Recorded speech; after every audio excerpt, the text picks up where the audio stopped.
శ్రీమద్భగవద్గీత 8వ అధ్యాయము అక్షర బ్రహ్మయోగంలో 14వ శ్లోకం. అనన్యచేతాః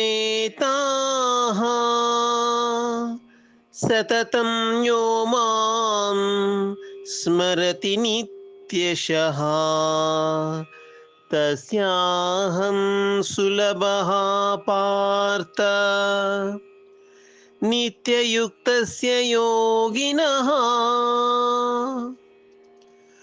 పార్థ, నిత్యము నిరంతరము అనన్య భావంతో చిత్తమును నాయందే నిలిపి పురుషోత్తముడనైన నన్నే స్మరించుచు మత్పరాయణుడైన యోగికి నేను సులభుడను, అనగా అతనికి సహజంగానే నేను లభిస్తాను అంటున్నాడు పరమాత్మ.